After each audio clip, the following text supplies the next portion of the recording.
Whew. What's going on, everybody? So, 18th of November. Uh, Man, nothing really interesting happening per usual. I've got an exam tomorrow that I am currently in the middle of preparing for.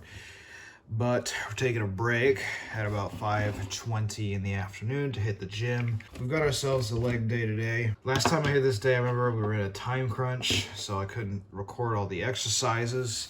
Today, hopefully, that's not the case. We got squats, we got good mornings, and a bunch of smaller movements.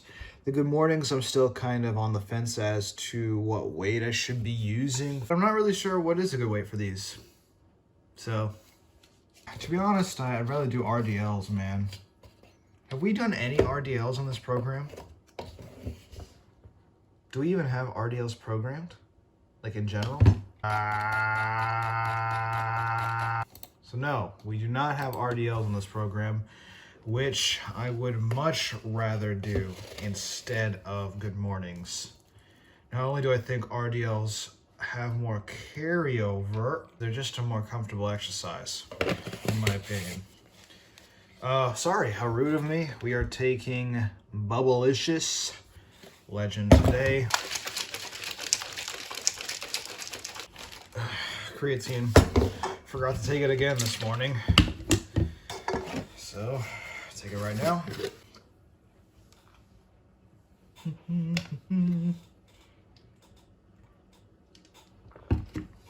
Very gummy today.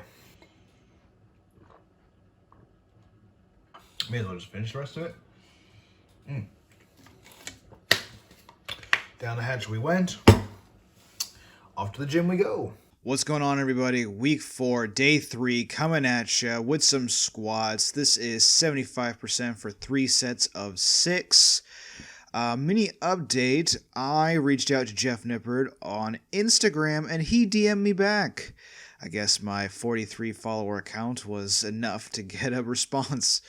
Nah, but for real, it was just a stupid, it was a question about what I've been sort of kind of thinking about the whole percentage versus RPE thing and what is more important to stay true to. And he kind of basically just told me exactly what I've been saying and thinking over the past few weeks, which is essentially if you're a more experienced lifter and you have a better concept of RPE and you can judge a bit accurately, then it would behoove you to probably stick to RPE a little bit more, give yourself a bit more wiggle room in your warm-up sets, and that way you can see if you're feeling it on the day to really push that RPE to its maximum capacity. And if you're a less experienced lifter who doesn't really have a good concept of what, let's say, an RPE 8 or 9 is supposed to feel like, or doesn't really understand RPE in general, then it would probably be in your best interest to stick strictly to percentages and just play it safe and be okay with undershooting so long as you are not overdoing it. And this is basically what I've been saying, right? I mean, I know that I struggle more at higher reps, although these 6s were buttery smooth, and it was very difficult during the set to not just slap a couple of extra 5s on the end and just go for it. But I just stayed true to percentage. There was no top set today.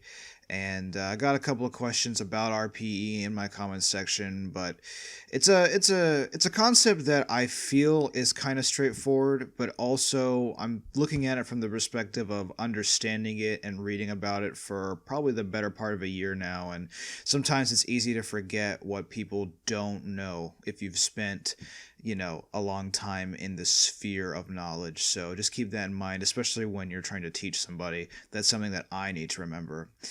So we did good mornings. Here they are, 85 pounds. You can see I'm tentative because I just don't really know how to initiate this lift. The first couple of reps were really, really bad, but once I finally got into my groove and tried to find my stance width that I preferred, it was basically like I was cueing an RDL essentially, but the bar is on top of me. So I shifted my hips backwards. I try to keep a straight torso as hard as possible and just try to get a really good stretch on the hamstrings. And while I did feel a stretch on the hamstrings, I probably am not using enough weight to really elicit anything, but I'm still learning this movement. Hopefully by the end of this program, I'll be sort of a master at it, or at least I'll have a bit more confidence to where I can probably load something more appropriate for my strength level. But yeah, I still prefer RDLs, just a heads up. They're better, they carry over more. I don't know why he doesn't have us doing RDLs, but whatever. Those are for sets of 12. Moved on to leg extensions. I accidentally loaded 170 on these leg extensions. And the reason it was an accident is because last week we did 157.5 for sets of 15. And I wanted to load 160. But for some reason I thought I loaded 167.5 last week. And I loaded 170 today. And by the time I realized my mistake, I had already hit my first set of 12, and it was hard, but it was manageable, so I left it for the other 3. So, accidental gains, hell yeah. Next we had our standing calf raises. We continued on our trend with our single leg bodyweight calf raises. These were for higher reps, so these are sets of 15 here, and I don't know what it is, but adding that extra 5 really sort of made a difference. Like, maybe it was just all the exercise I had done up until this point, but those extra 5 reps like really kind of killed my calves, and I'm not too sure what that is. I'm not a huge fan of these unloaded. I think or maybe I don't know. It's like trying to find a variation that kind of works for me. I might go back to the leg press if I can, just because I think it's easier to load and easier to get consistency with the reps. But I like those bodyweight calf raises, so I don't want to rotate them out. But whatever. We have abductors as our last leg exercise for this workout. Pretty standard stuff. This was supposed to be kind of like a banded hip walk, but I didn't have a band circle or a hip circle, I guess is what you call it.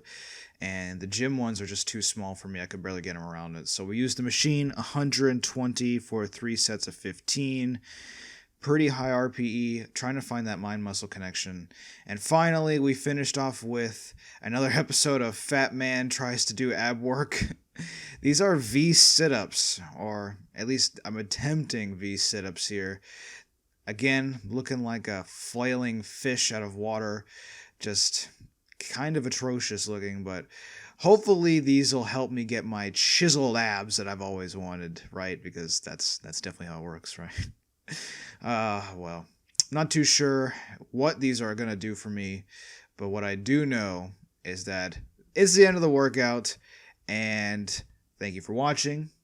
I'll see y'all in the next one.